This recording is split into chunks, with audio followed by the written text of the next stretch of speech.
لیکن اس کے بعد ان کی تاریخ میں ایک دور وہ آیا جب حضرت مسیح علیہ السلام ان میں مبعوث کیے گئے۔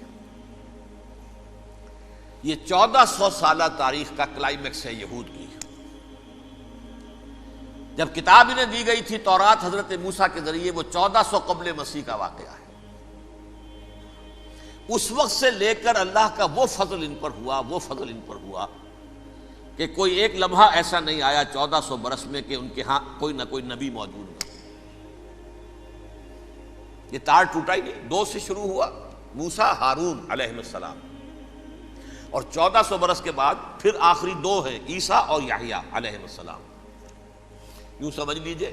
اور اس کے درمیان یہ تار ہے، اور اس تار میں کوئی ایک لمحہ ایسا نہیں آیا کہ کوئی نبی موجود ہو۔ اس میں اتار چڑھاؤ بہت سے آئے ہیں، اس کا وہ میرا موضوع نہیں ہے اس وقت۔ قبل مسیح کی تاریخ جو ہے وہ میرا موضوع نہیں ہے۔ قرآن مجید میں سورہ بنی اسرائیل کے پہلے رکوع میں اس کا تذکرہ موجود ہے۔ وَقَضَيْنَا إِلَىٰ بَنِي إِسْرَائِيلَ فِي الْكِتَابِ لَتُفْسِدُنَّ فِي الْأَرْضِ مَرَّتَيْنِ وَلَتَعْلُنَّ عُلُوًّا كَبِيرًا، 2 مرتبہ ان پر عذاب کے کوڑے برسے۔ پہلے اشوریوں کے ذریعے سے جو شامی تھے، سیرینز اشوری کہلاتے، پھر بابلیوں کے ذریعے سے یعنی عراقیوں کے ذریعے سے، بیبیلونیا نام تھا عراق کا پہلے، ان پر بہت بڑی بڑی تباہیاں آئیں، اللہ تعالیٰ کی طرف سے عذاب آئے۔ اس کے بعد پھر دوسرے دور میں دوسرا اقتدار کا دور آیا، خربستیاں بڑھ گئیں، تو پہلے گریکس کے ذریعے سے، یونانیوں کے ذریعے سے، اور پھر رومیوں کے ذریعے سے پسوایا گیا۔ یہ دور گزر چکے تھے ان پر، 2 عروج کے دور اور 2 زوال کے دور۔ میری چھوٹی سی کتاب ہے تنظیم اسلامی کا تاریخی پس منظر، 6-7 روپے کی ہوگی، اس کو آپ دیکھیں گے تو اس میں اس کا پورا نقشہ آپ کو مل جائے گا۔ ویسے تو یہ کہ میری جو ذرا بڑی کتاب ہے سابقہ اور موجودہ مسلمان امتوں کا ماضی، حال اور مستقبل، اس میں نے ان معاملات پر بڑی تفصیل سے بحث کی۔ بہرحال یہ جو دور تھا ان کا 1400 سالہ، وہ اونچ نیچ سے ہوتا ہوا جب آیا ہے حضرت مسیح کی بعثت پر، تو ان کی شرارت کی انتہا یہ ہو گئی کہ اللہ تعالیٰ نے مسیح کو رسول بنا کر بھیجا، رسولاً الی بنی اسرائیل۔ حضرت موسیٰ اور حضرت عیسیٰ کے درمیان رسول کوئی نہیں ہے، سب نبی ہیں۔ حضرت موسیٰ رسول تھے اور حضرت عیسیٰ رسول ہیں۔ درمیان میں داؤد ہو، سلیمان ہو، یشعیاہ ہو، زکریا ہو، یہ سب نبی ہیں، یحییٰ نبی ہیں، رسول نہیں ہے۔ لہذا وہ شہید کر دیے گئے، رسول شہید نہیں ہو سکتا، قتل نہیں ہو سکتا۔ لیکن عیسیٰ اور موسیٰ کے درمیان 1400 برس ان کے جو ہیں، اس کا کلائمیکس ہے حضرت مسیح علیہ السلام کی بعثت، اور حضرت مسیح علیہ السلام کو جسے اللہ نے اپنی روح قرار دیا، روح منہ، کلمتہ القاہا الی مریم، اللہ کا کلمہ، عظیم ترین معجزات۔ انہوں نے کیا کہا؟ یہ ولد الزنا ہے، حرام زادہ ہے، معاذ اللہ، نقل کفر نہ باشد، یہ جادوگر ہے، یہ مرتد ہے، یہ واجب القتل ہے۔ اصل حکومت اس وقت رومیوں کی تھی حکومت، لیکن انہوں نے انہیں آٹونومی دے رکھی تھی، اپنے مذہبی معاملات تم خود طے کر سکتے ہو۔ تو کائفاس جو اس وقت کا ان کا ہیڈ ربائی تھا سب سے بڑا، اس کی عدالت نے فیصلہ کیا مسیح کو سولی چڑھا دیا جائے۔ پائلیٹس پونٹس، اس کے پاس ان کی ازداشت پہنچ گئی، یہ ہمارا مجرم ہے مذہبی، یہ مرتد ہے، یہ کافر ہے، یہ جادوگر ہے، یہ واجب القتل ہے، اسے قتل کرو، سولی چڑھا دو۔ خیر وہ لمبی بات ہو جائے گی، اس نے تو اپنے ہاتھ دھوئے کہ صاحب ہمارے پاس کوئی جرم نہیں ہے اس کے خلاف، تم کہتے ہو تو ٹھیک ہے، سولی چڑھا دیتے۔ یہ دوسری بات ہے کہ اللہ نے حضرت مسیح کو اٹھا لیا آسمان پر، ان کی جگہ وہ شخص سولی چڑھا جس نے غداری کر کے گرفتار کروایا تھا، جوڈاس اسکیریوٹ، اس کی شکل اللہ نے بدل دی، حضرت مسیح کی سی، اور حضرت مسیح کو فرشتے اٹھا کے اوپر لے گئے، وہ زندہ آسمان پر اٹھا لیے گئے۔ اور یہ ساری تفاصیل نہ قرآن میں ہے نہ حدیث میں ہے، یہ انجیل میں ہے، لیکن انجیل کون سی؟ برنباس کی انجیل، gospel of the lord according to saint Barnabas. یہ حواریین مسیح میں سے تھے، لیکن عیسائی ان کو تسلیم نہیں کرتے، ان کی بائبل کو صحیح نہیں مانتے، کینونیکل نہیں مانتے۔ 100 انجیلیں تھیں، 104 تھیں، جن میں سے 4 چنی ہیں انہوں نے، یہ بتی اور جان اور مرکس مارکس، یہ ہے تو یہ 4 انجیلیں ہیں، انہوں نے تسلیم کیے کہ یہ کینونیکلز ہیں، یہ تو ہیں حقیقی، باقی جو ہیں 100 اس کو وہ تسلیم نہیں کرتے۔ ان میں سے ایک ہے یہ برنباس، اس میں یہ تفصیل ہے کہ اللہ تعالیٰ نے اس شخص کی، جیوڈاس کی، یہودا جیوڈاس اس کو انگریزی میں کہتے ہیں، اس کی شکل بدل دی حضرت مسیح کی سی، وہ گرفتار ہوا، وہ سولی چڑھا۔ وہ غدار تھا، غداری کی سزا اسے ملنی تھی، وہ مل گئی۔ حضرت مسیح کو فرشتے 4 اٹھ رہے ہیں، جس کوٹڑی میں حضرت مسیح مقیم تھے، ایک باغ کے اندر روپوش تھے، اس کی چھت پھٹی ہے، 4 فرشتے آئے ہیں، حضرت مسیح کو اٹھا کر لے گئے ہیں، چھت برابر ہو گئی ہے، اس کے بعد وہ شخص پکڑا گیا۔ بہرحال حضرت مسیح کو اللہ نے اٹھا لیا آسمان۔ لیکن وہ دن ہے کہ اس قوم کو اب مغضوب علیہم قرار دے دیا گیا۔ نوٹ کر لیجیے، اصل میں تو ہونا یہ چاہیے تھا کہ رسول کی جان کے درپے جب کوئی امت ہو جاتی تھی تو اللہ کا قاعدہ یہ تھا کہ اس امت کو نسیہ منسیہ کر دیا جائے۔ حضرت نوح کی قوم کو ختم کیا یا نہیں؟ حضرت ہود کی نگاہوں کے سامنے قوم عاد برباد کی گئی یا نہیں؟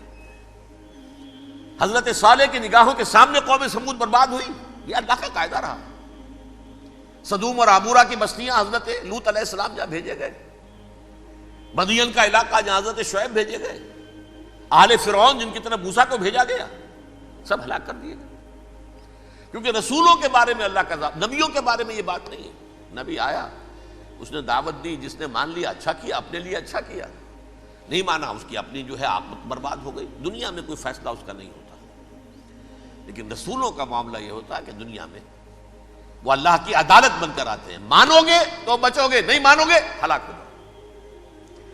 تو اس اعتبار سے وہ مستحق تو ہو چکے تھے اس کے کہ انہیں ہلاک کر دیا جائے۔ اب اللہ کی کوئی خصوصی مشیت ہے، اس میں کیا حکمت ہے، وہ ہے ایک حکمت، میں بعد میں اگر وقت ہوا تو بتاؤں گا۔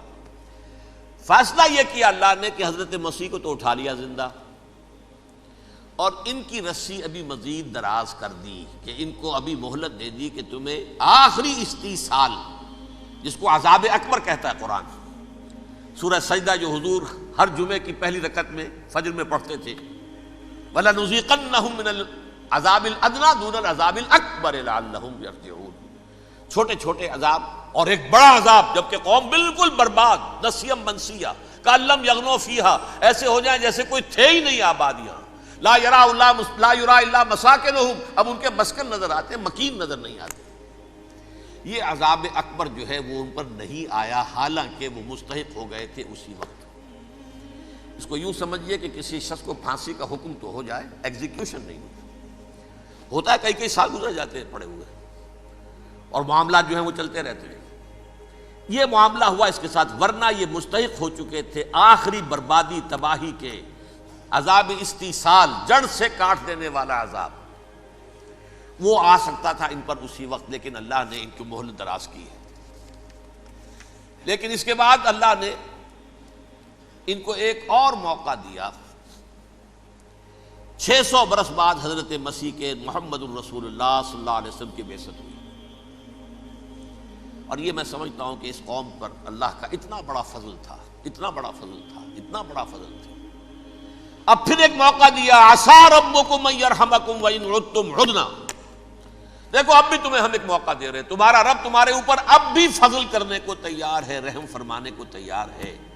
ان ھذا القرآن یہدی للتی ہی اقوم، اس قرآن کے سائے میں آ جاؤ، یہ شاہدرا ہے ہدایت میں آنے کا، اس میں داخل ہو جاؤ، محمد کی تصدیق کرو صلی اللہ علیہ وسلم، دامن محمدی میں آ جاؤ، اب بھی ہم تمہارے گناہ بخش دیں گے۔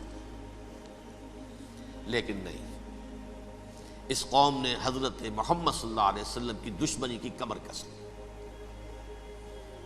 اور اب یوں سمجھیے اس تاریخ سے لے کر آج تک یہ گٹھ جوڑ ہے۔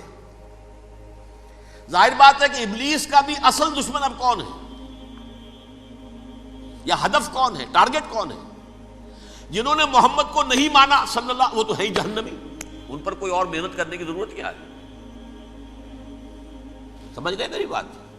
حضور کی بعثت کے بعد جنہیں حضور کو رد کر دیا، ان پر ایمان نہیں لائے، وہ کون ہے؟ کافر، وہ جہنمی ہے ہی ہے۔ لہذا اس کے اوپر کوئی محنت صرف کرنے کی ابلیس کو ضرورت نہیں ہے، اس کا اصل ٹارگٹ امت محمد ہے صلی اللہ علیہ وسلم۔ وہ ساری نوع انسانی کی دشمنی اب آ کر مرکوز ہو گئی ہے امت محمد صلی اللہ علیہ وسلم کی دشمنی پر۔ اور اسی طرح یہود کا معاملہ، اگرچہ ویسے پوری نوع انسانی کے دشمن ہیں، انہیں حیوان سمجھتے ہیں، ان کی جان مال اپنے لیے مباح سمجھتے ہیں، جس طرح چاہیں لوٹے کھسوٹے کھائیں پیئے انہیں، لیکن اب ان کی بھی دشمنی کا سب سے بڑا مرکز امت محمد۔ کیوں؟ وہی تکبر اور حسد، وہی بیماریاں۔ انہیں تکبر یہ ہو گیا تھا کہ 2000 سال سے یہ نبوت ہماری میراث، ہماری جاگیر، بنو اسرائیل کے اندر سینکڑوں نبی آئے، 3 کتابیں اللہ نے ہمیں عطا کی، یہ کہاں سے آ گیا محمد صلی اللہ علیہ وسلم؟ معاذ اللہ ثم معاذ اللہ، یہ امیین میں سے، یہ جنٹائلز میں سے، یہ گوئنز میں سے، یہ حقیر ان پڑھ، کہاں ہم کہاں یہ نہیں تسلیم کریں گے۔ حالانکہ قرآن کہتا ہے یعرفونہ کما یعرفون ابناہم، ان کے علماء ایسے پہچانتے تھے حضور کو جیسے اپنے بیٹوں کو پہچانتے ہیں کہ یہ آخری نبی ہے، لیکن تکبر اور حسد کی آگ میں جل اٹھے۔ اب ان کے بھی دشمنی کس سے ہے؟ محمد اور امت محمد صلی اللہ علیہ وسلم۔ یہ گٹھ جوڑ ہے۔ اب دیکھیے، یہ ہے میری گفتگو کا اب تک کی گفتگو کا حاصل، یہ گٹھ جوڑ، ایک غیر مرئی دنیا، انویزیبل دنیا کا ابلیس لعین اور جنات میں سے اس کے لشکری فوج۔ انسانوں میں سے ویسے تو اور بھی بہت جگہ اس کے ایجنٹ ہیں، مسلمانوں میں بھی ہے، لیکن بحیثیت قوم، بحیثیت مجموعی، ایک پوری قوم، ایک پوری نسل جو ہے اس کے ساتھ گٹھ جوڑ ہے۔ ان دونوں کی گٹھ جوڑی کے ساتھ یہ دشمن دون ہیں انسانیت کے، پہلا دشمن ابلیس لعین، عزازیل لعین، اور دوسرے دشمن یہود ملعون۔